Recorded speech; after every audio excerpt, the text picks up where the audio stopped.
오늘은 제가 이 다니엘서를 제가 몇 차례 거쳐서 하려고 했다가 아예 그냥 오늘 다니엘서를 끝장을 내려고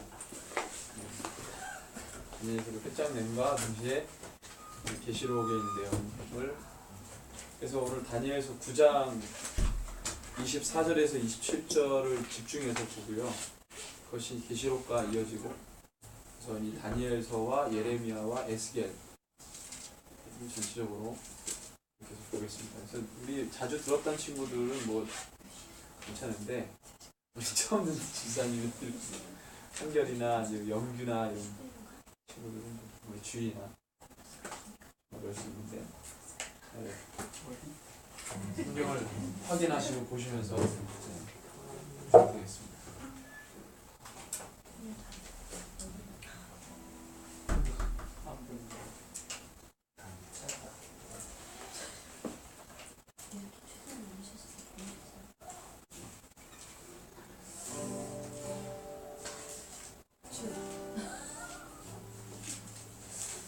몇 분이죠? 57분. 57분일까요?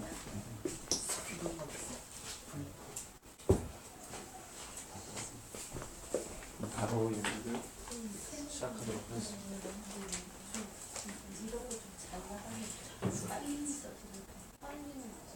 왜냐면 얇아서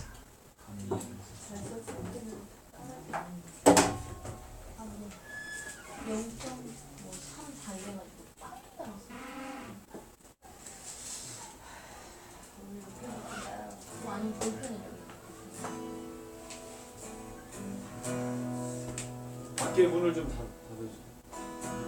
오셔야 돼요. 여기만 닫아주세요. 우리 함께 이 시간에 기도하겠습니다. 오늘 우리 귀한 예배로 주님 앞에 나가는데 하나님 오늘도 우리가 말씀을 보려고 합니다. 이 시대를 향한 하나님의 마음과 이 시대의 많은 교회들이 어떻게 주의 길을 준비하고 예배해야 되는지 말씀을 통해 깨닫는 시간이 되게 해주십시오라고 이 시간 올려드리며 우리 주의 이름으로 기도하겠습니다. 주여 주님 하나님 지금 우리 가운데 말씀해 주십시오. 하나님 세대를 향한 주님의 마음과 종들에게 선자에게 주셨던 그 말씀들 우리 가운데 부어주셔서 이 말씀에 온전히 서는 시간이 되게 하여 주십시오. 우리 모두에게 말씀하신 하나님 이 말씀에 기록된 것들을 깨닫기 원하시는 주님 한 사람 한 사람 주님의 종들이 하나님 정말로 이 선지자 그 영성을 가지고 이 마지막 때를 살아드릴 수 있도록 주님 기름 부어주시옵소서. 우리가 알기를 원합니다. 말씀의 깊은 것들을 깨닫기를 원합니다. 우리 가운데 지혜 주시고 하나님의 그 말씀을 하나님 아버지 주님 우리가 믿음으로 받고 취함해 나갈 수 있도록 인도하여 주시옵소서. 행하실 이름을 찬양합니다. 한 번 더 기도합시다. 성령 하나님 우리 가운데 말씀을 깨닫도록 주의 은혜를 더 입어 주십시오라고 함께 주의 이름 부르고 성령님을 구하며 기도하겠습니다. 주여 하나님 주님 깨닫게 해주십시오. 어리석은 우리들 가운데 주의 그 모든 섭리와 주님의 그 모든 계획들을 깨달을 수 있게 해주십시오. 우리가 너무나도 부족합니다. 우리가 너무나도 연약합니다. 주님의 그 신묘박직한 모든 섭리를 깨달아 알기가 너무나도 어렵습니다. 하나님 그렇지만 하나님 가운데 연약함이 있지만 그 말씀의 그 깊은 것들을 깨달을 수 있도록 우리 가운데 주여 성령의 지혜로움을 던지고 주십시오. 주님 우리 한 사람 한 사람을 그렇게 하나님 주님 불러주시옵소서.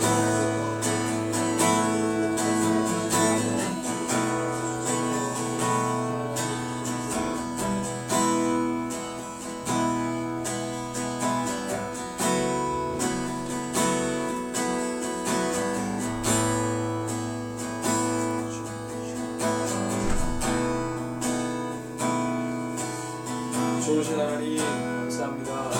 주께서 우리 가운데 이 말씀을 사모하고 사랑할 수 있는 눈을 주시고 이 말씀을 통해서 하나님의 깊은 것을 깨닫게 하여 주시니 감사합니다. 하나님과 그 말씀 안에 있길 원합니다. 우리가 말씀을 통해 하나님께서 우리에게 허락하신 그 모든 일들을 깨닫고 그것을 위해 함께 충고하며 나가길 원합니다. 하나님 이 말씀을 또한 우리가 알고 마지막 시대 어떻게 살아가야 될지를 하나님 깊이 하는 시간이 되게 하여 주시옵소서. 감사를 드리며 존귀하신 예수님의 이름으로 함께 기도합니다.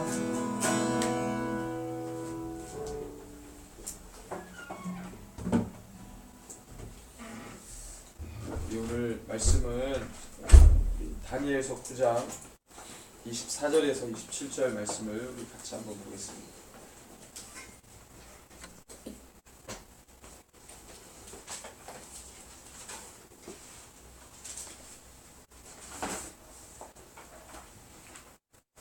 다니엘서 9장 24절에서 27절.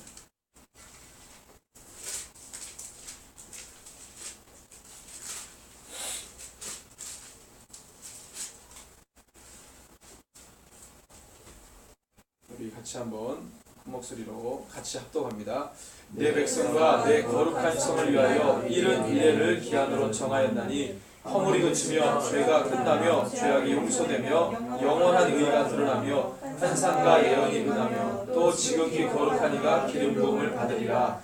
그러므로 너는 깨달을지니라. 예루살렘을 중건하는 영이 날 때부터 기름 부음을 받은 자 곧 왕이 일어나기까지 7이레와 62이레가 지날 것이요 그 곤란한 동안에 성이 중건되어 광장과 거리가 세워질 것이며 62이레 후에 기름 부음을 받은 자가 끊어져 없어질 것이며 장차 한 왕의 백성이 와서 그 성읍과 성소를 무너뜨리려니와 그의 마지막은 홍수에 휩쓸림 같을 것이며 또 끝까지 전쟁이 있으리니 황폐할 것이 작정되었느니라. 그가 장차 많은 사람들과 더불어 한 이레 동안에 언약을 굳게 맺고 그가 그 이레의 절반의 제사와 예물을 금자일 것이며 또 포악하여 가증한 것이 날개를 의지하여 설 것이며 또 이미 정한 종말까지 진노가 황폐하게 하는 자에게 쏟아지리라 하였느니라 하니라. 아멘. 예. 우리가 계시록 말씀을 우리 찬양 예배 때 계속 봤는데 그 계시록 말씀을 여러분들이 염두에 두고 뭐 언젠가는 일어나겠지 이런 말씀으로만 보지 마시고 우리가 기도로 그날들을 준비하고 특별히 또 성경에 기록된 이 사건들이 일어날 때에 하나님의 교회가 그날의 모든 혼란을 견디고 벗어나야 되기 때문에 인내하고 기다리고 그래서 이겨야 되기 때문에 여러분들이 대비한다는 차원에서 준비한다는 차원에서 이 말씀을 통해 여러분들이 준비하는 그런 시간이 되었으면 좋겠습니다. 오늘 이 말씀, 이 다니엘 9장에 있는 말씀이 우리가 지난번에 봤던 계시록에 있는 말씀, 특별히 13장에 나와 있는 그 말씀의 연수인 거기에 나와 있는 기간, 뭐 한때, 두때 반, 1260일 뭐 이런 단어들, 그 다음에 이제 계시록 여기 다니엘은 1290일 뭐 이런 이제 숫자들이 나오는데 이것이 어떻게 연관이 되고 연결이 되는지 우리가 좀 이렇게 확인하는 시간이 됐으면 좋겠고 또 하나님께서 주의 선지자들을 보내시면서 그때 하나님께서 이제 적절한 타이밍에 선지자들을 보내주셔서 주의 이 비밀한 말씀들을 선포케 하시고 보게 하시는데 그게 과연 도대체 무엇을 의미하는지 그때 제국의 흥망성쇠만을 위한 말씀이었는지 아니면 그것이 역사는 이 패턴이기 때문에 하나님께서 우리에게 지금 살아가는 우리에게 무언가를 알려주시는 어떤 세밀한 메시지가 있지는 않는지 우리가 그 여러 가지 상황들을 종합해서 좀 보기를 원하는 거죠. 자, 그래서 우리 오늘 말씀을 좀 보는데 여러분들이 잘 귀담아 듣고 따라오셨으면 좋겠다 하는 생각이 듭니다. 자, 우리가 이제 먼저 이 9장을 이해하기 전에 선지자 3명에 대해서 제가 빠르게 이야기를 좀 하겠습니다. 자, 구약 성경의 대선지서 그러면 이사야, 예레미야, 다니엘, 에스겔 4명입니다. 그렇죠? 대선지자. 이사야, 예레미야, 에스겔, 다니엘. 자, 이 중에서 한 명 빼고 3명은 동시대 사람이에요. 동시대 사람이라는 것은 약간 좀 이렇게 차이는 있지만 거의 비슷한 시기에 사역했어요. 여기서 한 명은 그렇지 않아요. 한 명은 비슷한 시기에 사역했던 3명하고 약 차이가 150년에서 190년, 약 200년까지도 차이가 납니다. 그 사람이 누구냐면 이사야. 이사야는 다니엘, 예레미야, 에스겔하고 150년에서 길게는 200년 정도의 차이가 있는 사람이에요. 우시야, 요담, 아스, 히스기야 때 사역했던 사람이 이사야거든요. 요거는 남유다 멸망하기 약 150년에서 170년 전에 사역했던 왕들이고 그때 이제 사역했던 이 선지자입니다. 그 다음에 시간이 지나서 남유다 멸망할 때 그때 시기에 사역했던 사람이 여러분들 잘 아는 예레미야죠. 그 다음에 605년에 먼저 1차로 포로로 끌려갔던 다니엘. 586년에 여러분들 이 구분을 좀 잘 하십시오. BC 586년에 남유다가 멸망했어요. 그 전에 한 722년에는 북이스라엘이 이미 멸망을 해버렸죠. 아수르에 의해서 멸망이 된 상태고, 그 다음에 이 남유다 위쪽의 북쪽 지방은 그냥 황폐한 땅이었어요. 그리고 난 다음에 약 150년 후에 남유다가 멸망을 하죠. 바벨론이 아수르 제국을 무너뜨리고 바벨론이 패권을 장악하면서 이 남유다까지 치고 들어와가지고 결국에 남유다도 멸망시켰어요. 근데 한 번에 가서 이 멸망시킨 게 아니라 세 차례의 포위 작전을 통해서 무너뜨려요. 첫 번째 609년에 이 가나안 지방의 북쪽 지역인 지금의 터키 지방 그쪽에서 애굽하고 마지막 전투를 벌이고 거기서 승기를 잡은 바벨론이 밑으로 남하합니다. 남유다를 치고 내려오려고.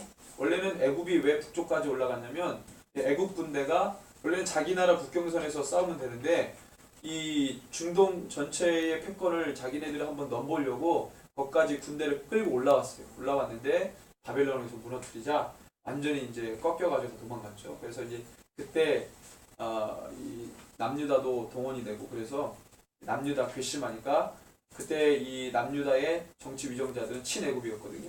그러니까 이 남유다도 벌하기 위해서 이 바벨론이 치고 내려오죠. 치고 내려오면서 605년에 처음으로 포위를 합니다.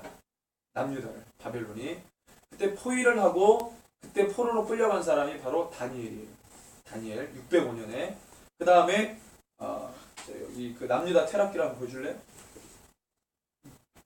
자, 그래서 보시면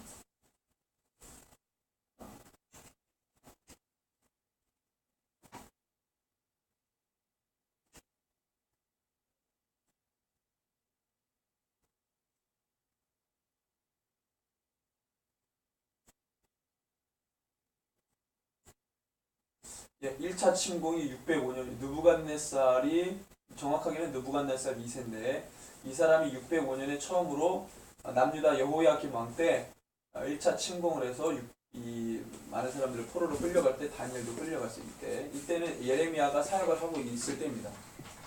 그 다음에 2차 597년 침공 때 2차 이제 포로로 끌려갈 때 에스겔이 이때 포로로 끌려가요. 그 다음에 3차 587년에 완전히 남유다가 멸망되면서 마지막 남은 사람들을 다 끌고 가죠.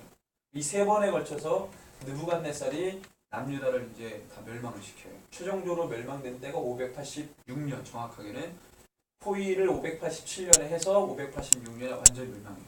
그래서 586년이 남유다가 멸망한 때예요. 이 시기를 여러분들이 이제 기억을 해두시고 605년, 597년, 687년 한 1, 2년 오차는 있는데 대략 이때쯤. 자, 그런데 자, 이 605년에 예레미야가 자, 605년이면은 1차 포로 끌려고 갈 때죠. 다니엘이 끌려갈 때예요. 다니엘 친구가. 요때 예레미야에게 하나님께서 말씀하십니다. 자, 그게 성경에 있죠. 예레미야 25장이 그때예요. 예레미야 25장 한번 볼까요?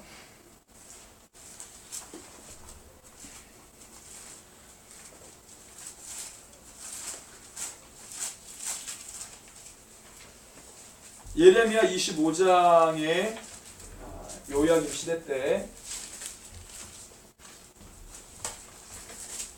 1차 포로로 다니엘과 특친구와 귀족들과 고관들이 다 끌려갈 때 하나님께서 예레미야에게 말씀하세요. 자, 어떤 말씀을 하시냐면 70년 포로에 대한 이야기인데 25장 12절에서 11절에서 14절까지 한번 읽습니다. 시작. 이 모든 땅이 폐허가 되어 놀랄 일이 될 것이며 이 민족들은 70년 동안 바벨론의 왕을 섬기리라. 여호와의 말씀이니라. 70년이 끝나면 내가 바벨론의 왕과 그의 나라와 갈대인의 땅을 그 죄악으로 말미암아 벌하여 영원히 폐허가 되게 하되 내가 그 땅을 향하여 선언한 바 곧 예레미야가 모든 민족을 향하여 예언하고 이 책에 기록한 나의 모든 말을 그 땅에 임하게 하리라. 그리하여 여러 민족과 큰 왕들이 그들로 자기들을 섬기게 할 것이나 나는 그들의 행위와 그들의 손이 행한 대로 갚으리라. 아멘. 자, 605년에 다니엘과 세 친구가 끌려갈 때, 첫 포로, 1차 포로 할 때, 하나님께서 예레미야에게 그때 말씀하셨어요. 70년 포로 생활을 할 것이다. 그러니까 포로 70년은 605년을 기점으로 70년이에요. 586년 남유다가 완전히 멸망한 후부터 70년이 아니고 바로 605년. 요때 처음으로 1차 포로 끌려갈 때 예레미야에게 이 바벨론 포로 유수라는 단어를 쓰는데 70년을 이때 기점으로 합니다. 자, 그래서 여러분들 킵하시고, 그래서 605년에 하나님께서 예레미야에게 나타나셔서 말씀하셨어요. 다니엘이 지금 끌려가고 있는 상황이고, 그 다음에 이 605년으로부터 남유다 멸망 580 약 7년이든지 6년이든지 하면은 대략 18년에서 19년 후에 남유다 멸망이에요. 완전 멸망이. 그렇죠? 자, 하나님 그래서 예레미야에게 남유다가 바벨론을 섬겨야 될 것을 명하셨어요. 이때 정치자들은 친애굽 정책을 폈다가 완전히 이제 망한 거죠. 애굽을 의지하다가 의지하다가 이제 망하게 된 건데, 요시아 왕이 원래는 이제 친애굽 성향이 아닌데 애굽 성향이 아닌 왕이 됐어요. 그죠? 그러다가 애굽이 바벨론하고 싸우려고 이제 올라가는데 어떻게 합니까? 도중에 저지하다가 이제 죽어버렸잖아요. 뭐 어떻게 그 전쟁에서 죽었는지는 아닌지 모르겠지만, 암살당해서 죽었는지 모르겠는데 하여튼 이제 죽었어요. 그런 어떤 정치적인 여러 가지 많은 어려움들이 있었는데, 전통적으로 남유다는 친애굽 성향이 강했어요. 왔다 갔다 했지만 나중에 바벨론이 그걸 알고 무너뜨렸는데, 정치적으로는 친애굽인데 자꾸 예레미야가 바벨론을 섬겨야 된다 그러니까 얘네들은 이제 예레미야를 싫어했던 거죠. 그리고 하나님이 주시는 말씀이라고 생각할 수도 없었어요. 그런 상황이 있었고, 그 다음에 이제 에스겔인데, 자, 에스겔이 등장해요. 에스겔은 예레미야가 이스라엘의 포로 70년과 회복의 예언을 받은 뒤 약 18년에서 19년, 586년에 남유다 멸망하잖아요. 그 멸망 때에 또 환상을 봐요. 자, 보십시오. 1차 침공 때 예레미야에게 말씀하시고 70년. 그 다음에 586년에 남유다가 멸망할 때 에스겔은 어디 있었습니까? 2차 때 아예 포로로 끌려가 있었거든요. 그래서 포로 바벨론 그바이 강가인가 어딘가 이 난민촌에 있을 때 하나님께서 586년 되니까 난민촌에 있었던 바벨론 어디 난민촌에 있었던 에스겔에게 환상을 보여주세요. 그 말씀이 어디냐면 에스겔 34장입니다.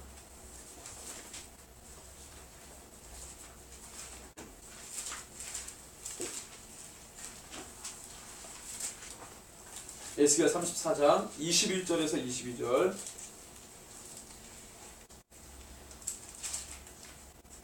아, 33장 21절에서 22절 같이 33장 21, 22 시작. 우리가 사로잡힌 지 12째 해 10째 달 5째 날에 예루살렘부터 도망하여 온 자가 내게 나와 말하기를 그 성이 함락되었다 하였는데, 그 도망한 자가 내게 나오기 전날 저녁에 여호와의 손이 내게 임하여 내 입을 여시더니 다음 아침 그 사람이 내게 나올 때 내 입이 열리기로 내가 다시는 잠잠하지 아니하노라. 그 뒤로부터 쭉 하나님께서 바벨론 남유다가 완전히 바벨론에 멸망할 때 그때 시점이잖아요. 그 사람이 와가지고 얘기를 해준 거니까 그때 하나님께서 엄청나게 많은 것들을 에스겔에게 환상으로 보여주기 시작합니다.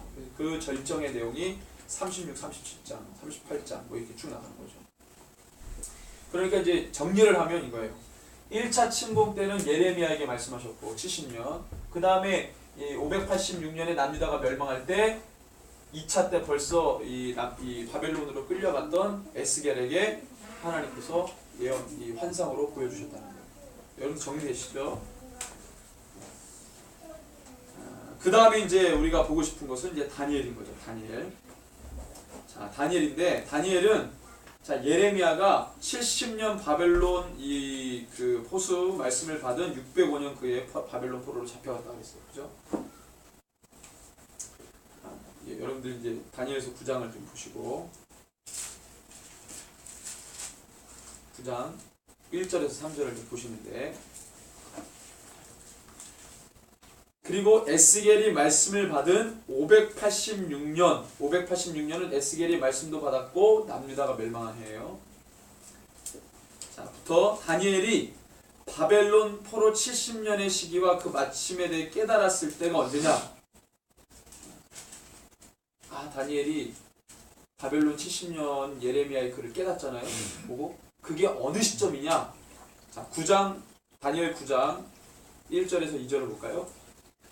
같이 읽습니다. 메대 족속 아하수에로의 아들 다리오가 갈대아 나라 왕으로 세움을 받던 첫 해에 곧 그 통치 원년에 나 다니엘이 책을 통해 여호와께서 말씀으로 선자 예레미야에게 알려주신 그 연수를 깨달았나니 곧 예루살렘의 황폐함이 70년 만에 그치리라 하신 것이니라 그랬습니다. 자, 요때 이때 다니엘이 어느 왕 때 있었냐면 바벨론의 왕들이 다 지나가고 벨사살도 바벨론의 마지막 왕 벨사살이 이 메대 왕 다리오에게 무너지잖아요.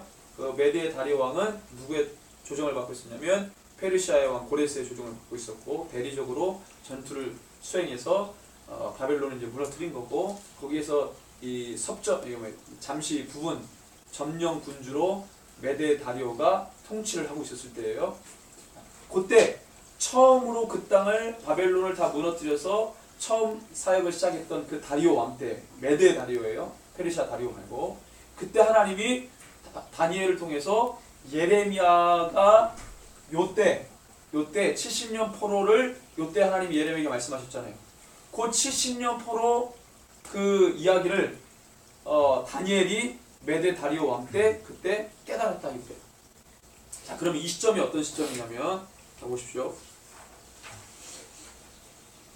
메대의 다리오 때의 그 연수가 정확하게 언제냐면 메대 다리오가 70년이 채 안 된 때예요. 그러니까 이 바벨론 남유다가 완전히 멸망한 후부터는 이 다니엘이 이 70년을 깨달은 게 약 47년 후의 일이고 예레미야가 요때부터 언급한 지는 약 67년째 됐네요. 67년. 그러니까 메대 다리오가 연대상으로 치면은 약 535년이거든요. 다리오가 이제 집권했던 데가 연대가 거의 535년인데 그러니까 605년에서 70년이 딱 그때가 맞아 떨어지는 거예요. 535년이 이때 605년에 처음으로 포로로 끌려간 이후부터 70년이 지나면 연대상으로는 535년이 맞고 그때가 다리오가 처음으로 원년이 되어서 그 바벨론 땅을 점령할 때였어요. 자, 그런데 다니엘이 이 말씀을 이제 받는 게 538년쯤 되는 거예요. 538년. 70년이 채 안 되는 거죠. 그죠? 538년이면은 다니엘이 지금 이때로부터 받은 게 47년이고 요때부터 치면은 몇 년이냐면은 12년째 된다 그랬으니까 12년이면은 약 67년 한 70년 되기까지 한 3년 정도 남는 거예요. 이때 70년의 이 연수를 딱 깨달은 거죠, 다니엘이. 그래서 하나님 앞에 기도를 들어갑니다, 다니엘이. 그래서 저번에 얘기했던 것처럼 갑자기 이 다리오가 죽어버려요. 그리고 고레스가 전 페르시아를 통치하면서 고레스 원년에 포로 귀환을 명하잖아요. 요때 이제 상황인 거죠.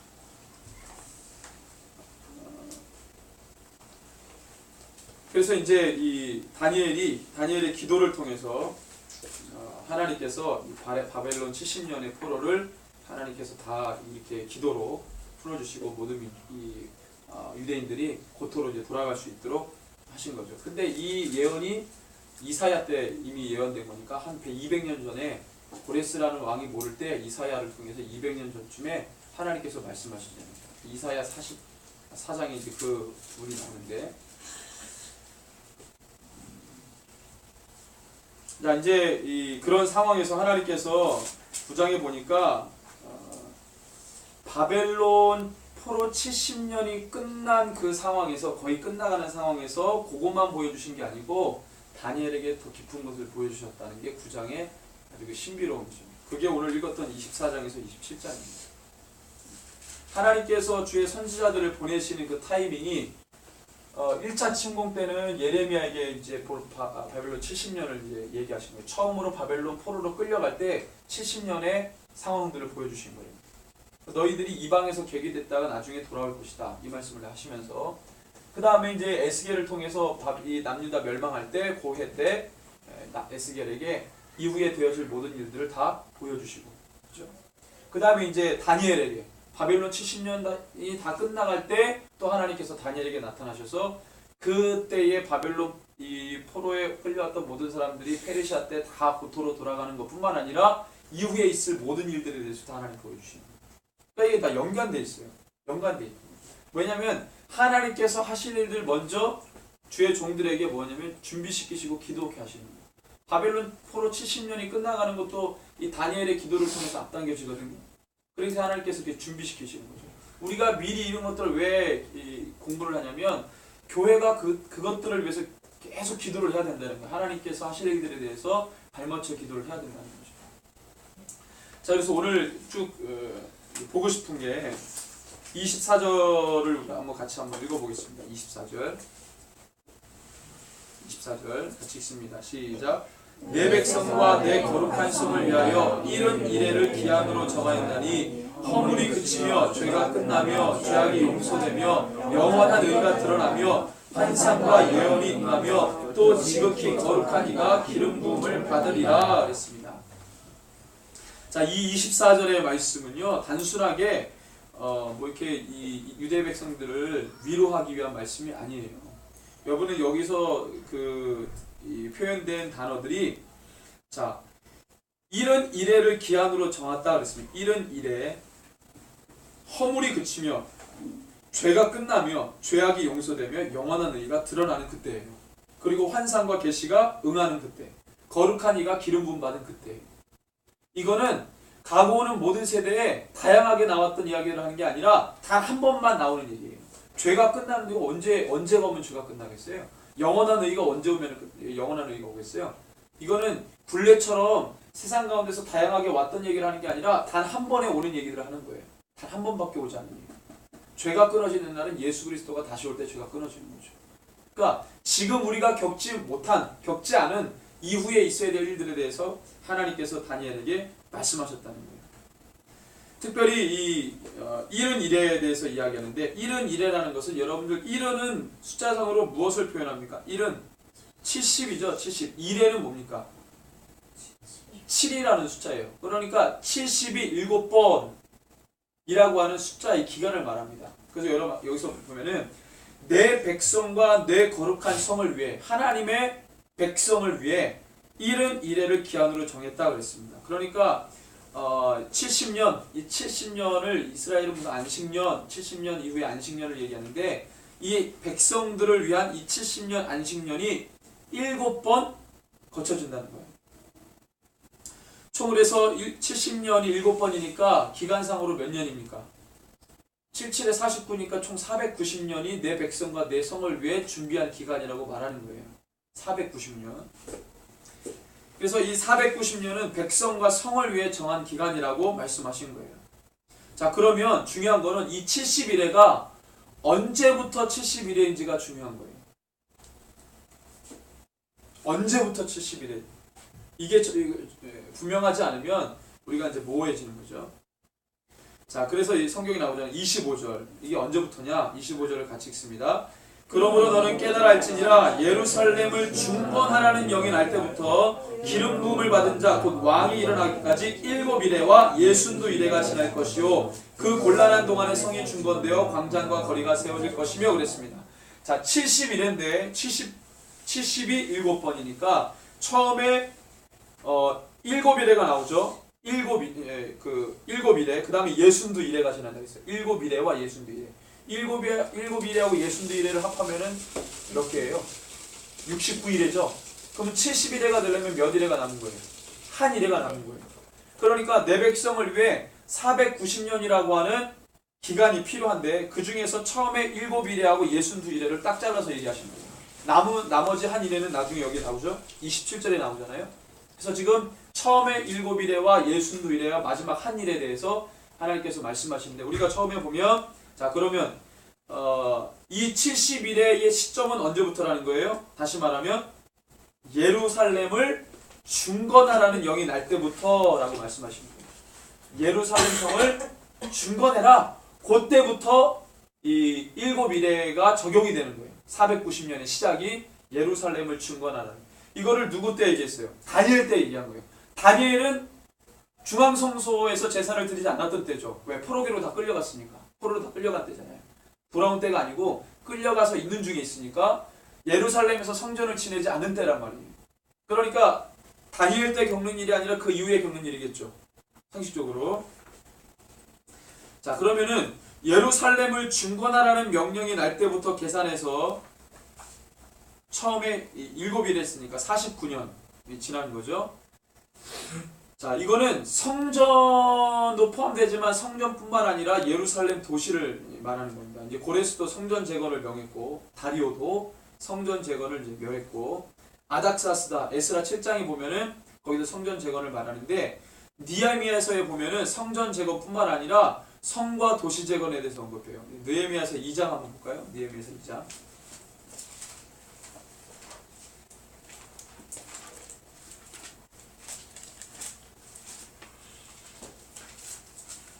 역대상하 에스라 느헤미야 2장.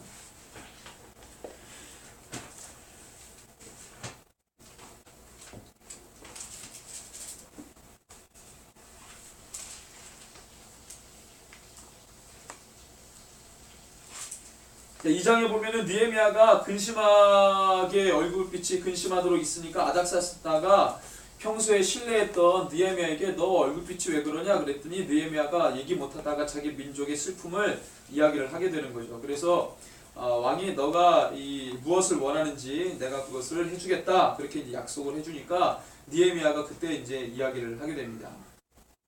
그래서 느헤미야가 그 성벽을 재건하고 도시를 재건하는 일에 허락을 해주는 거죠. 뭐 우리 이렇게 2장에도 좀 나와 있고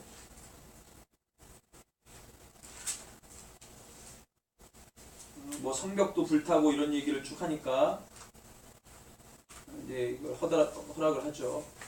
그런 얘기가 이제 2, 3장이 쭉 나오는데 그래서 느헤미야 때 그 아닥사스다 왕 때 느헤미야가 허락을 받고 이제 이것을 이제 재건하기 시작합니다. 이때가 약 445년쯤 돼요.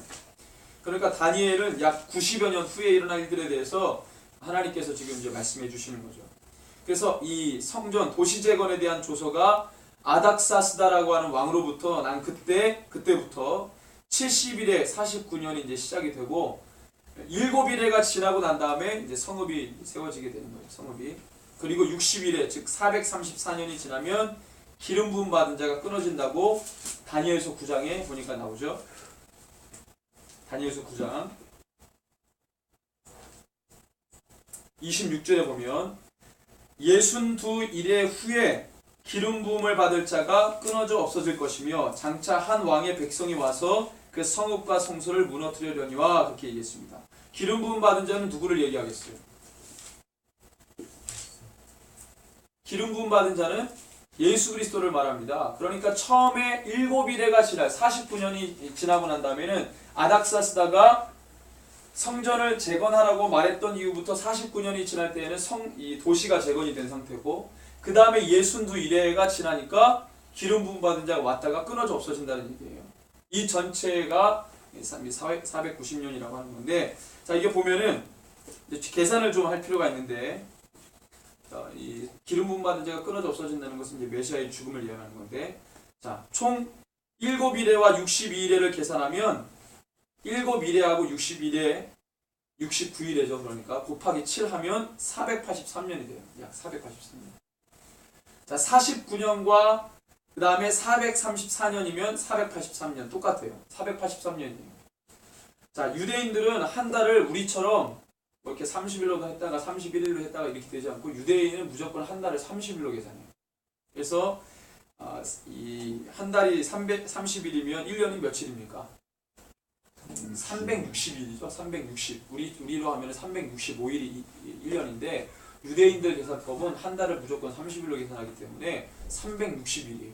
1년이 360일. 그러니까 아까 7일하고 62일을 더하니까 계산하면은 483년인데 483년 곱하기 360 그러면 총 17만 3,881이에요. 17만 3,881.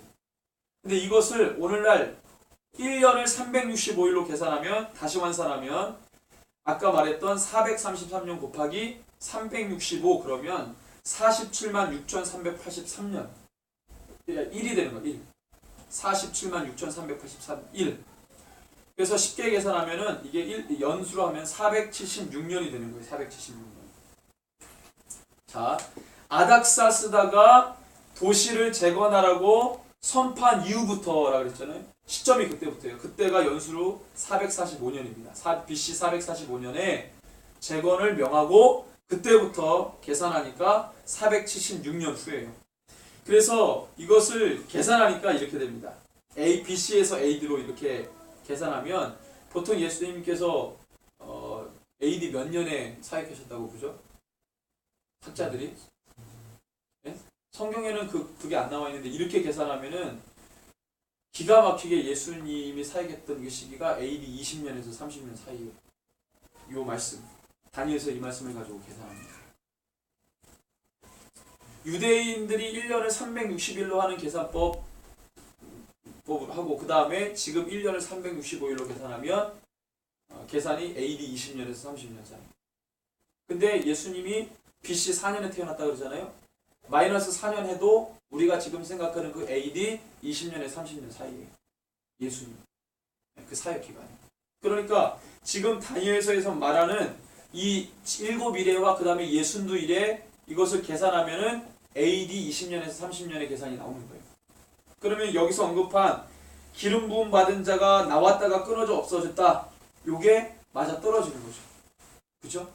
지금 그걸 얘기하고 싶은 거예요. 요까지가 바로 총 71회 중에 처음에 7일에 지나갔고 그 다음에 예순두 일에 지나갔고 마지막 무슨 일회가 남은 거예요? 한 일회만 남은 거예요. 한 일회.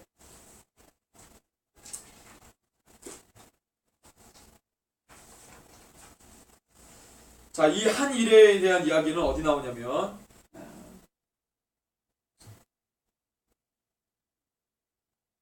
자, 27절을 같이 읽습니다. 다니엘서 9장 27절. 그가 장차 많은 사람들과 더불어 한 일회 동안의 언약을 굳게 맺고 그가 그 일회의 절반에 제사와 예물을 금지할 것이며 또 포악하여 가증한 것이 날개를 의지하여 설 것이며 또 이미 정한 종말까지 진노가 황폐하게 하는 자에게 쏟아지리라 하였느니라 하니라 그랬습니다. 마지막 한 일회를 설명하죠. 처음에 7일에 지나갔고 예순두 일에 지나갔고 마지막 70일에를 완벽하게 완성하는 한 일회만 남은 거예요. 한 일회에 대해서 언급하는데 27절에 장차 많은 사람들과 그가 많은 사람들과 더불어 한 일회 동안의 언약을 굳게 맺고 한 일회는 7년을 말하죠. 7년. 7일에는 49년인데 한 일회는 7년이죠. 이 7년 동안 뭐예요? 어떤 사람이 많은 사람과 더불어 7년 동안의 언약을 굳게 맺는데 그가 그 일회의 절반에라고 표현합니다. 그 일회의 절반에 제사와 예물을 금지할 것이며 또 포악하여 가증한 것이 날개를 의지하여 설 것이며 그렇게 되어 있어요.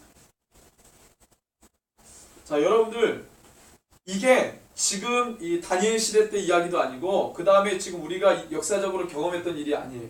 왜냐하면 자, 이 조건이 이렇게 됩니다. 지금 이 한 일에 남았을 때 일들이 어떻게 되냐면 그가 그 일의 절반에 뭘 금지하죠? 제사와 예물을 금지한다 그랬어요.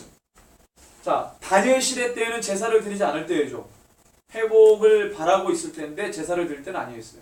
나중에 신구약 중간 시대에 들어와가지고 성전 제사를 회복하긴 하죠. 근데 뭐가 안 맞아요? 어떤 사람이 나와가지고 7년 동안 이래를 굳게 맺고 이 사건은 없었단 말이에요. 그러니까 그게 충족이 안 돼요.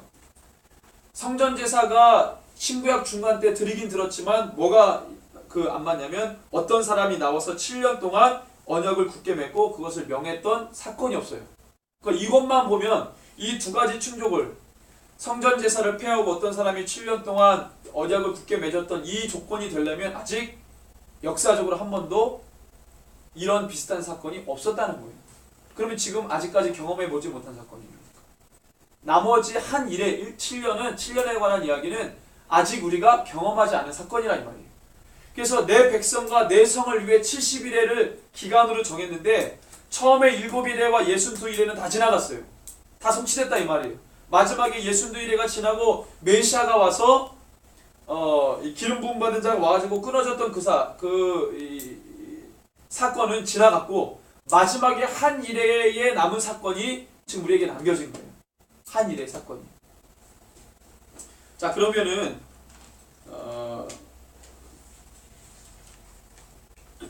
말씀 이 계시록 13장을 한번 보겠습니다.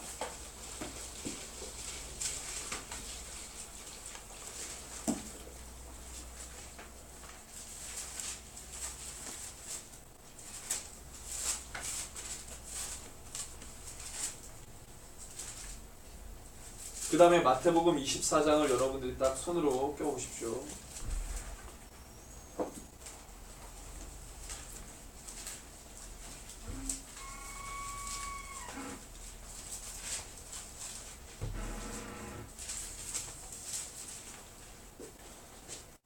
자, 13장 5절에 보면 이런 얘기가 나옵니다. 같이 읽습니다. 또 짐승이 과장되고 신성모독을 말하는 입을 받고 또 42달 동안 일할 권세를 받으리니 그랬습니다. 자, 42달. 42달은 1로 따지면 1260일이고 연으로 따지면 몇 년일까요? 3년 반이. 42달 동안 뭐가 무엇을 권세를 받아요? 짐승이 과장되고 신성모독을 말하는 입을 받고 42달 동안 일할 권세를 받아요. 그 다음에 이 부분이 어디에 또 나오냐면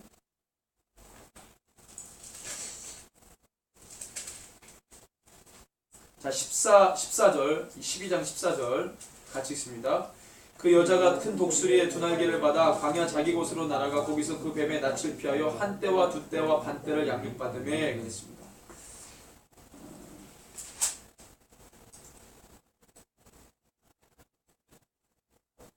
네. 자 이것이 다 이제 같은 이 기간을 지금 이야기하고 있는데 그거를 마태복음에서도 하나 예수님께서 이제 말씀하셨어요. 마태복음 24장에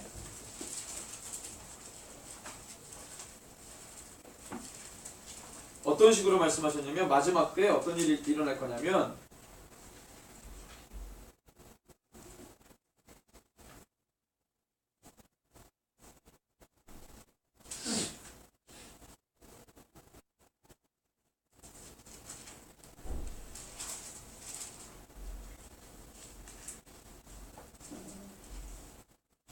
자 15절에서 쭉 15절 한 절만 읽겠습니다. 시작. 그러므로 너희가 선지자 다니엘이 말한 바 멸망에 가증한 것이 거룩한 것에 선 것을 보거든. 이건 크할란 이 이야기할 때 이제 말씀하신 거예요. 이거를 말씀하실 때 누구의 말을 인용하냐면 다니엘서에 기록한 아까 그 뭐죠? 2장에 27절에 있었던 그 말씀을 인용하신 거예요. 자, 근데 계시록의 사도 요한에게 보여주신 말씀 13장에 보면은 계시록 13장에 보면은 5절에 보니까 짐승이 과장되고 신성모독을 말하는 입을 받고 42달 동안 일할 권세를 받았어요. 3년 반 동안. 자, 그러니까 종합해보면 이거죠. 다니엘서 9장 27절에 보면은 어떤 사람이 7년 동안 언약을 굳게 맺고 그가 일해의 절반에 3년 반 동안 7년의 절반 3년 반 동안 제사와 예물을 금지합니다. 그러면 7년의 반을 제사와 예물을 금지했다는 것은 뭐가 하고 있었다는 거예요? 제사를 금지했다는 것은 무엇을 전제로 합니까? 제사가 드려지고 있었다는 거죠. 7년의 전의 반은 제사가 시작됐다는 거예요. 근데 7년 동안에 사람들과 언약을 굳게 맺은 거예요.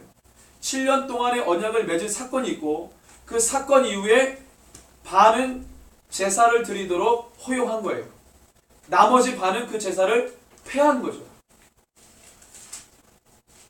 자, 11장 31절에 보면 다니엘서 11장 31절에 보면 군대는 그의 편에 서서 성소 곧 견고한 곳을 더럽히며 매일 드리는 제사를 폐하며 멸망하게 하는 가증한 것을 세울 것이며 멸망에 가증한 것이 거룩한 곳에 선 것을 보거든. 또는 계시록 13장에 나와 있던 그게 누구냐면 짐승인데 짐승에 와가지고 신성모독 멸망에 가증한 것이 거룩한 곳에 섰다는 그 말이 정확하게 뭔지는 알 수 없는데 계시록 13장에 보니까 그 비슷한 게 나와요. 신성모독하는 짐승이 나와가지고 뭐예요? 하나님의 사람들을 3년 반 동안 권세를 받아 박해를 합니다. 신성모독의 말이에요. 거기서 13장의 후반절에 보면은 이 더러운 가증한 것이 6절에 보니까 짐승이 입을 벌려 하나님을 향하여 대놓고 비방합니다. 그의 이름과 그의 장막 곧 하늘에 사는 자들을 비방합니다. 또 권세를 받아 성도들과 싸워 이기게 되고 각 족속과 백성과 방언과 나라를 다스리는 권세를 받습니다. 전무후무한 대환란이 시작이 된다 이거예요. 믿는 자들이 다 박해를 받고 고난을 받기 시작합니다. 자, 이것을 사도 요한에게만 보여주신 게 아니라 다니엘에게 보여주셨고, 언제? 바벨론 70년 끝나가는 그 시점에 보여주셨다 이거예요. 그 70년이 뭐하고 연결이 돼요? 바벨론 70년 포로가 뭐하고 연결이 돼요? 71회하고 연결이 되는 거예요. 아까 제가 말씀드렸잖아요. 역사는 패턴이죠. 하나님이 지금 우리가 사는 이 시대에 이게 처음으로 떨어진 상황이 아니고 예전에 하나님께서 자기의 백성을 이끌어 가실 때 그 어떤 상황하고 맞아 떨어지는 거예요. 영적으로. 70년이 거의 끝나갈 쯤에 다니엘에게 이것을 보여주셨고 지금 마지막 때를 달리는 이 시점에 이 말씀을 우리에게 지금 알게끔 하시고 깨닫게 해주시는 거예요. 그래서 다니엘 때에는 다니엘 그 시점에 이걸 봉함하라 그랬지만 계시록의 사도 요한에게는 예수님이 오셔가지고 이제 마지막 때를 달리는 그때 시점에는 계시록을 준 사도 요한에게 뭐라고 합니까? 이것을 봉함하지 마라 그랬어요. 열으라 그랬어요. 지금은 이제는 뭐예요? 알려야 될 때인 거죠. 왜? 왜 사도 요한에게 지금은 열으라 그랬습니까? 62일에가 지나갔으니까. 마지막 한 일에만 남았잖아요. 사도 요한이 요한계시록을 볼 때에는 뭐였습니까? 예수님 기름 부음 받은 자가 와서 끊어졌잖아요. 62일에가 지나갔잖아요. 그러니까 이제는 봉함하지 않는 거. 왜? 마지막 한 일에가 남았으니까. 한 일회를 준비하는 거예요. 한 일회 로마 제국의 역사에서 어떤 사람이 7년 동안 그 사람들하고 언약을 맺어가지고 7년 동안 했던 사건이 없다니까요. 그러니까 이것은 아직도 이루어지지 않은 때라는 거예요. 근데 예수님이 다니엘서의 말씀을 인용하면서 마지막 때 어떤 일이 있겠습니까? 그랬더니 다니엘이 70년 바벨론 포로기가 끝나갈 때쯤 그때 다니엘에게 주신 말씀 예수님이 그때 인용하시는 거예요. 대환란 때 멸망에 가증한 것이 거룩한 것에 설 것이다. 근데 그것을 60년이 지나서 사도 요한에게 또 보여주시고 그가 본 것대로 쓰니까 쓴 것을 딱 보니까 이게 맞아 떨어지는 거죠. 연결이 되는 거죠.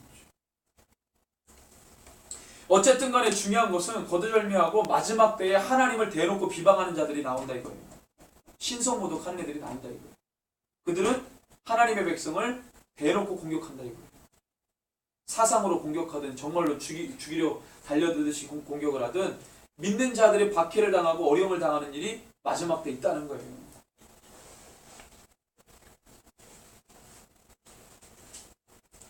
그래서 이 적그리스도의 움직임이 반드시 있다는 거죠. 지금 여러분들 이런 조짐들이 보이는 게 여러분들 뭐 매스컴을 통해서 보셨는지 모르겠지만 지금 이스라엘의 제3성전 짓는다고 난리들이잖아요. 그래서 학교 세워가지고 제사장 교육시키고 레위인들 교육시키잖아요. 제사 어떻게 지르는지.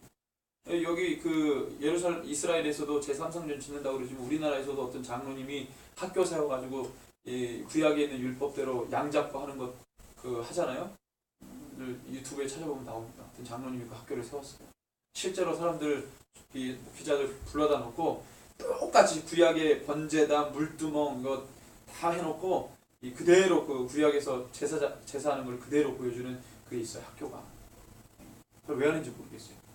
여러분들 구약 시대에 제사장하고 레위인이 지금 필요합니까? 이거 필요하다고 말하는 거는 뭘 업신여기는 거예요? 뭘 부정하는 거예요? 예수님을 부정하는 거예요. 예수님이 오신 이유인데 왜 제사장과 레위인이 필요합니까? 필요 없죠. 구약에 양 잡는 걸 뭐하러 지금 보여줘야 되는 거예요? 이상하지 않아요, 세상이? 뭐 엉뚱한 얘기들이 많이 벗개를 뭐 찾았다 무슨 이런 엉뚱한 얘기를 찾았으면 뭐 어떻게 할 건데? 예수님이 오셨는데 2000년 전에 법궤도 소용이 없는 거죠. 예수님이 왔는데 찾은들 그게 무슨 소용이 있겠냐고. 또 경매에다가 해가지고 뭐 하겠죠. 그것도 상품화해가지고 뭐 그거 하려고 했는지는 모르겠지만, 아니면 제3성전을 짓는데 뭐 그거에 대한 음모론도 있어요. 정말로 법궤를 찾았는데 얘네들이 제3성전을 짓고 있으니까 거기다가 법궤를 안치시키려고 오픈을 안 시켰는지는 모르겠지만, 지금 제3성전 짓는다고 이 이스라엘이 엄청나게 지금 투자하고 있어요. 예루살렘 이 감담산에다가 모리아산에다가 못 지으니까 다른 데다가 임시적으로 이렇게 공사한다고 막 수도관 연결하고 막 이런 거 좀 하고 있거든요. 밑작업을 지금 하고 있거든요.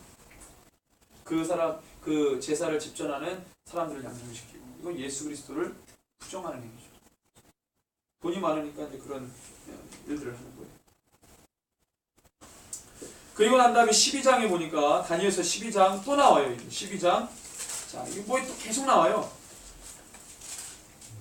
자, 어디 나오느냐?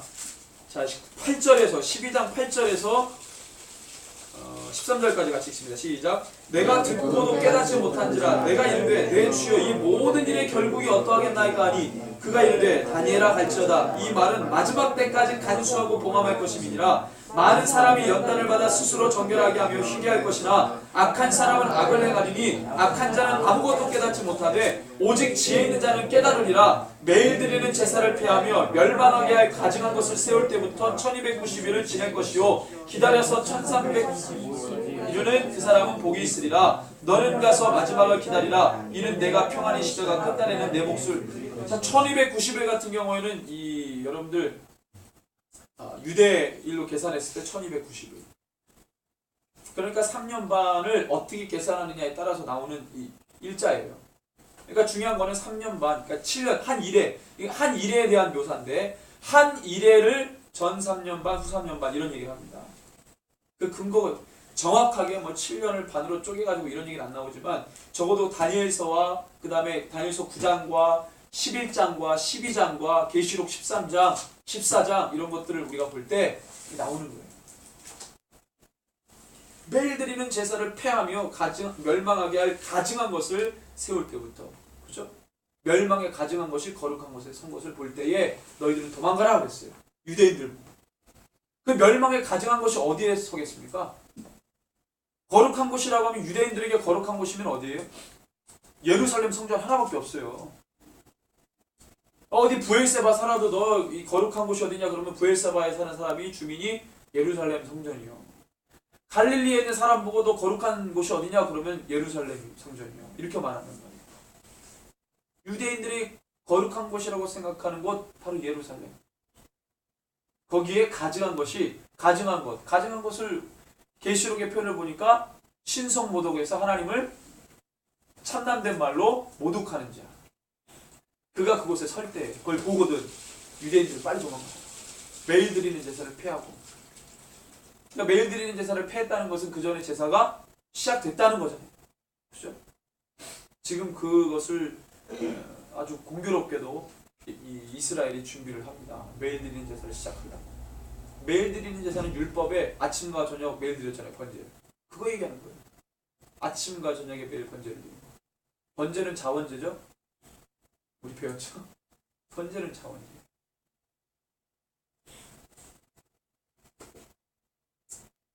그래서 이 매일 드리는 제사를 폐하며 멸망하게 할 가증한 것을 세울 때부터 1290일을 지낼 것이요. 됐습니다. 그 다음에 전 3년 반은 매일 드리는 제사가 시작되는 거고, 그 다음에 매일 제사 드리는 제사를 폐하는 게 마지막 후 3년 반입니다. 이것을 지나고 성도들이 뭐예요? 12절 기다려서 1335일까지 이르는 그 사람은 복이 있다. 약 이것도 3년 한 7개월 이렇게 됩니다. 인내하라는 거예요. 고통이 이르고 환란이 이르고 박해가 있어도 인내하라는 거죠. 자, 그래서 이 결론이 9장의 뭐 그겁니다. 자, 그래서 이 전체를 7일에 62일의 마지막 한 일에 이게 다 70일인데 70일에는 누구를 위해? 내 백성과 내 거룩한 성을 위하여. 내 거룩한 성은 마지막에 예루살렘, 새 예루살렘 성이 내려오잖아요. 예수님 모든 걸 심판하시고 새 예루살렘 내려왔는데 그걸 보니까 그 안에 건물이 없다. 보니까 뭐가 있다? 사도 요한이 어린 양이 있어요. 어린 양. 그러니까 예수가 뭐였어요? 새 예루살렘 성. 왜 그렇습니까? 구약의 성전은 본래 누구를 본따서 만든 거예요? 예수 그리스도. 그분과 그분의 사역을 본따서 만든 거예요. 그러니까 새 예루살렘 성이 내려오는데 그 안에 보니까 성전이 없고 뭐가 있더라? 어린 양 예수가 있더라 그랬어요. 사도 요한이 본 거 아니에요? 이 땅에서 성막을 만드는 그것은 예수의 모형이었어요. 진짜 예수님이 심판주가 돼가지고 막 심판하는데 하늘에서 새 하늘과 새 땅이 막 새 성전 예루살렘 새 예루살렘 쫙 내려오잖아요. 진짜가 내려오는 거예요. 진짜를 딱 보니 어린 양 예수. 아, 사도 요한이 그때 깨달은 거야. 아, 예수님이 바로 그거였구나. 다 회복되는 거죠. 내 백성을 위해 거룩한 성을 위하여 쭉쭉쭉 얘기하시고, 자, 그래서 이 기한을 정했는데 허물이 그치며 죄가 끝나면, 그렇죠. 예수님이 다시 와요. 허물이 끝나죠. 죄가 끝나죠. 죄악이 용서되죠. 완전히 영원한 의가 드러나죠. 환상과 예언이 응하는 거죠. 모든 구약의 예언의 선지자들이 누구를? 다시 오실 예수 그리스도. 마지막 때 하나님 이루실 거. 영원한 의가 드러나는 거. 그것이 응해지는 때. 지극히 거룩한 이가 기름 부음을 받는 거. 그게 마지막.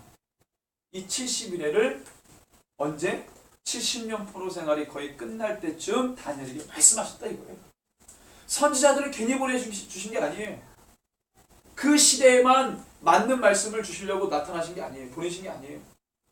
그게 장차 그 사건이, 너가 당한 사건이, 너가 있는 환경이 마지막에 있을 모든 하나님의 사람들이 동일하게 들어야 되는 거 아니에요? 아니, 이게 아니면은 다니엘 때 받은 거 우리가 무슨 상관이 없지. 아무리 묵상해도 연관이 안 되잖아요. 그게 영적으로 연결되어 있으니까 우리가 보는 거예요. 준비하는 거예요. 그렇기 때문에. 인간은 죄인입니다. 연약해요. 뭔가 분명하지 않으면 종교생활해요. 아, 이거는 뭐 상징적으로 되겠지. 절대 그렇지 않습니다. 무슨 우리가 제대로 눈에 이렇게 줘야 우리가 또 정신 차리는데. 여러분들 지금 이 움직임들이 아주 심상치가 않아요. 그러니까 교회가 뭐 해야 됩니까? 그러니까 교회 보고 뭐라 그랬어요? 그러니까 뭐라 그래요? 이 모든 것을 담고 있는 예수님이 마태복음 24장, 25장에 그 말씀하시고 마지막 승천하실 28장에 뭐라 그래요? 네? 뭐라 그럽니까? 한번 볼까요? 마태복음 28장 예수님이 뭐라 그러시는지. 여러분 따로따로 이렇게 말씀을 보시면 안 되고, 자, 24장의 종말과 여러분들 예수님의 5가지 설교, 마태복음에 처음에 뭐라 그랬습니까? 산상설교, 그 다음에 제자 파송 설교, 그 다음에 천국 설교, 제자 설교, 교회 설교, 마지막에 종말 설교 아니에요? 종말 설교한 다음에 예수님이 승천하시잖아요. 5가지 설교하고 승천하실 때 28장에 그 모든 것을 종합한 예수님이 제자들에게 뭐라 그럽니까? 28장 18절에서 20절을 읽어볼까요? 시작. 예수께서 나와 말씀하여 이르시되 하늘과 땅의 모든 권세를 내게 주셨으니 그러므로 너희는 가서 모든 민족을 제자로 삼아 아버지와 아들과 성령의 이름으로 세례를 베풀고 내가 너희에게 분부한 모든 것을 가르쳐 지키게 하라. 볼지어다 내가 세상 끝날까지 너희와 항상 함께 있으리라 하시니라. 세상 끝날에 뭐가 있어요? 마지막 설교에서 예수님이 세상 끝날에 뭐가 있다 그래요? 환란이 있다 그랬잖아요. 그래도 끝까지 내가 너희와 함께 하겠다 이 얘기예요. 종교적인 교훈이 아니에요. 이거는 예수님이 이게 지금 이렇게 가다가 갑자기 생각나서 하신 말씀이 아니잖아요. 하나님이신 그 예수님이 말씀하신 거예요. 제자들이 물어봐. 마지막 때 성전이 다 무너지는데 그때는 유대인들이 다 세상 끝날 거라고 생각하니까 제자들이 물어본 거죠. 마지막 때 무슨 일이 있습니까? 이런 일들이 있어야겠으나 너희는 인내해라.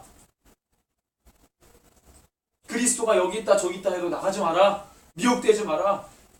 처처에 기근과 지근이 있고 나라가 민족이 민족을 대적하겠고 그래야 그래도 끝은 아니다. 끝은 언제입니까? 모든 땅 끝에 예수 그리스도의 복음이 전파되면 그때가 끝이오리라. 그죠? 그래서 내가 끝날까지 너희와 항상 함께 하겠다. 그러면 교회는 뭐 해야 됩니까? 그 시대를 보면서 기도하고 땅 끝까지 복음 전하는 거죠. 예수님의 마지막 이 땅의 제자들, 이 땅의 교회들에게 주신 말씀이에요. 그러면 예수님이 요 말씀만 중요합니까? 아니죠. 구약의 모든 말씀들을 다 싸잡아가지고 제자들에게 주신 거예요. 그죠? 이때는 잘 몰랐어요. 나중에 성령 받고 보니까 내 안에서 예수가 막 역사하잖아요. 예수의 영이 막 역사하잖아요. 성령이 역사하시고 그냥 막 깨달아지는 거예요. 막 기쁨으로 하는 거죠.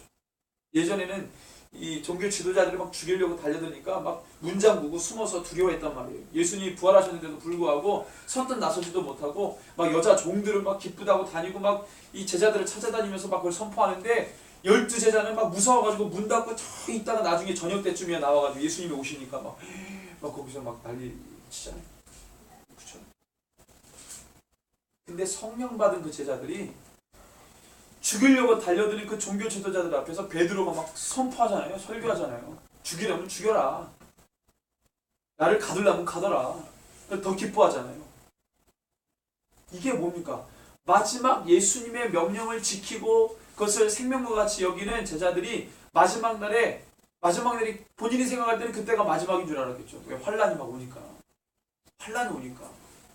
그때가 마지막인 것처럼 살아서 담대하게 복음 전했어요. 이 영성이 지금 우리 교회들에게도 있어야 되는 거죠. 지나간 얘기는 지나간 얘기다 하고 그냥 배두드리고 있으면요 영성 떨어진다니까요. 마지막 때 못 사는 거예요.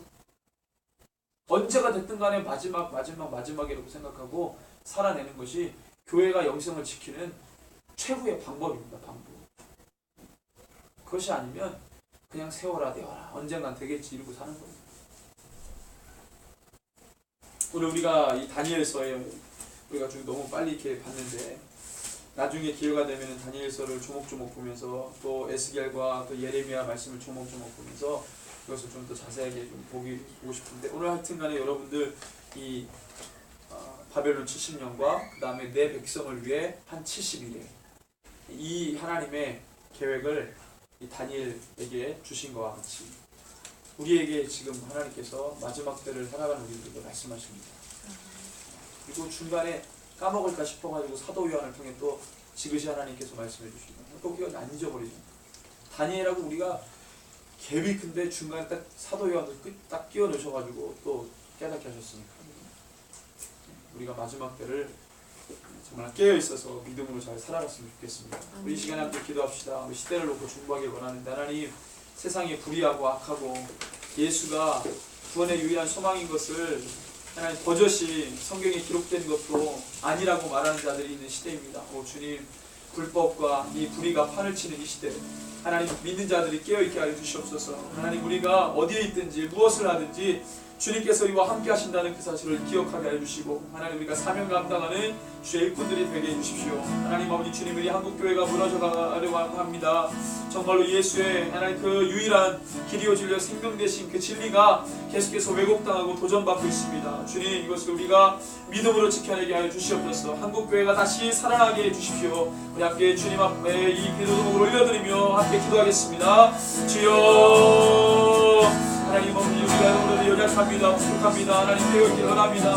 하나님 아버지 70년 바벨론 포로기가 끝나갈 때쯤에 다니엘에게 그 말씀을 하신 하나님 아버지 마지막 시대 70일에가 거의 끝나갈 때쯤 하나님의 교회들에게 하나님 이것들을 말씀하시고 열어주신 하나님 우리가 그것을 지혜로운 자 하나님 아버지 정말로 깨닫는 자가 없는 시대에 하나님께서 모아주시는 지혜로 말미암아 깨달아 성령님 가운데 나라를 누리는 하나님의 교회가 되기를 간절히 소원합니다.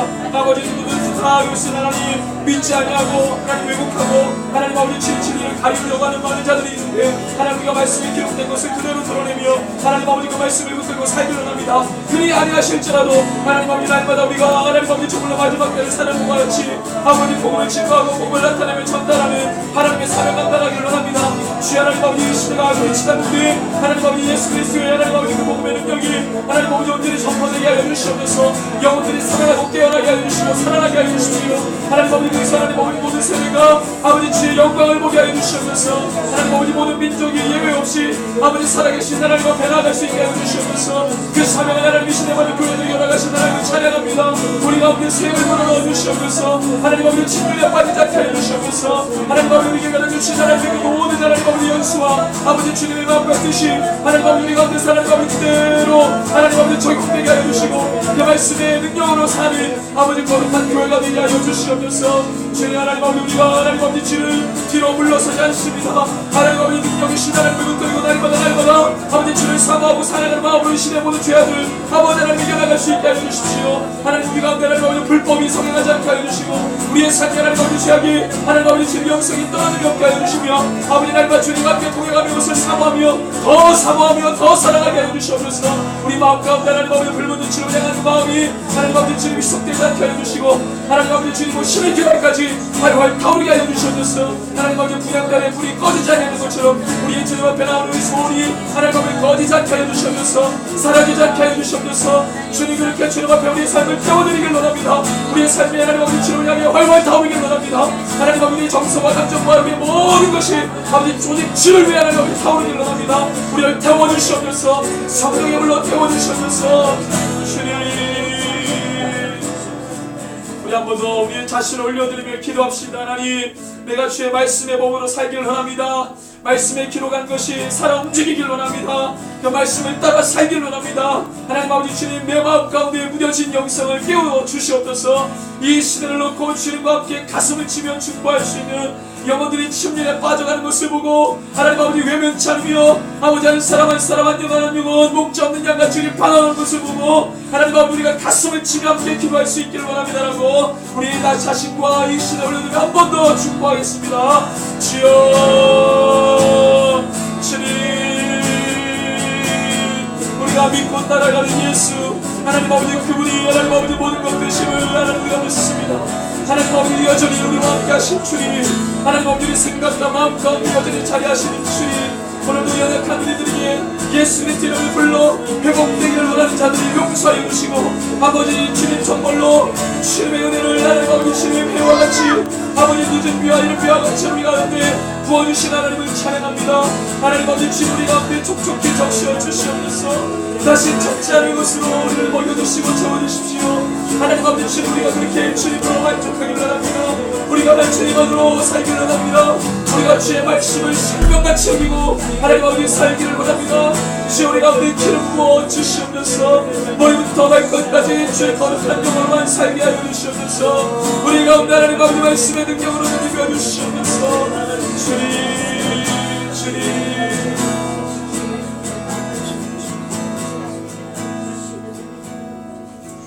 우리가 세상을 통해서 지혜로운 자가 되지 않고 믿음으로 말미암아 하나님께서 주시는 지혜의 자가 되게 하여 주시옵소서.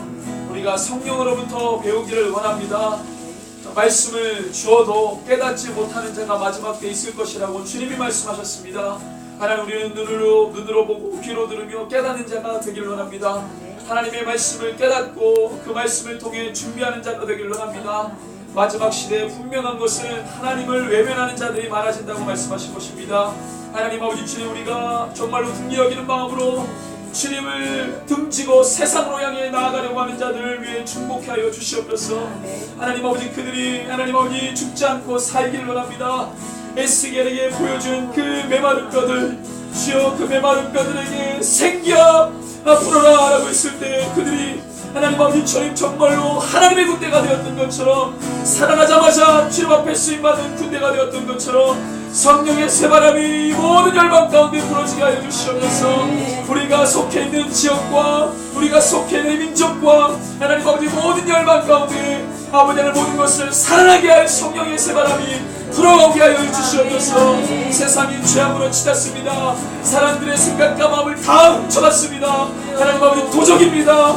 멸망케 합니다. 죽이려고 왔습니다. 그렇지만 그 속에서 우리가 주님을 바라봅니다. 생명을 얻게 하고 더 풍성히 얻게 하시는 우리 어린 양 예수 그리스도 참목자 주님을 따라갑니다. 그분으로부터 능력을 얻게 하여 주시고 그분과 함께 동행하게 하여 주시고 아버지 주를 알지 못하는 자들에게 생명을 전달할 수 있는 사명자들이 되게 하여 주시옵소서.